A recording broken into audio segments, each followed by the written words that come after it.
ফের জল ছাড়লো ডিভিসি। মাইথন এবং পাঞ্চেত জলাধার থেকে 40,000 কিউসেক জল ছাড়া হলো। মাইথন থেকে 6,000 কিউসেক এবং পাঞ্চেত থেকে 34,000 কিউসেক জল ছাড়া হয়।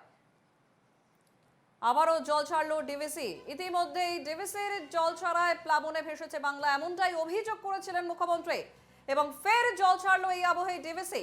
মাইথন এবং পাঞ্চেত জলাধার থেকে 40,000 কিউসেক জল ছাড়া হয় এবং মাইথন থেকে 6,000 কিউসেক এবং পাঞ্চেত থেকে ছাড়া হয় 34,000 কিউসেক জল।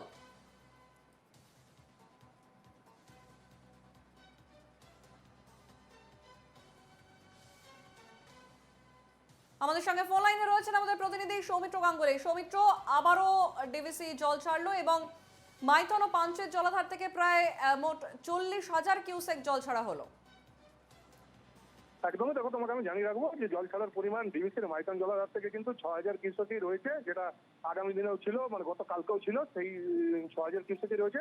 এবং পঞ্চায়েত যে জলাধার সেখানে 34,000 কিউসেক জল ছাড়া হয়েছে মোট। কিন্তু পঞ্চায়েত ও মাইথন এই দুটি জলাধার থেকে 40,000 কিউসেক জল ছাড়া হয়েছে বলে এমনটা কিন্তু ডিভিসি সূত্রে জানা গেছে। তবে আগামীতে জল ছাড়ার পরিমাণ বাড়ানো বা কমানো সমস্তটি কিন্তু ডিভিসির খবর অনুযায়ী জানা যাবে, ডিভিসির কাছে তথ্য পাওয়ার পরে জানা যাবে।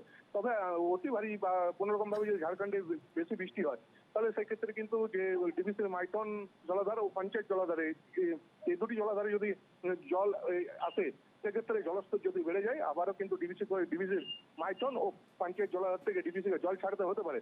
এর ফলে কিন্তু আবারও পুজোর মুখে যদি আবার নিম্নচাপ বা অতি ভারী বৃষ্টি হয় ঝাড়খণ্ডের, সেক্ষেত্রে কিন্তু আবারও যে বন্যা পরিস্থিতি হওয়ার একটা আশঙ্কা থাকছে। তবে এখনো পর্যন্ত যে জল ছাড়ার পরিমাণ কমা বা বাড়া সমস্তটাই কিন্তু ডিভিসির তথ্য অনুযায়ী জানা যাবে। সঞ্চারী, বেশ, একেবারেই ধন্যবাদ সৌমিত্র। আমাদের সঙ্গে ফোন লাইনে ছিলেন আমাদের প্রতিনিধি সৌমিত্র গাঙ্গুলি।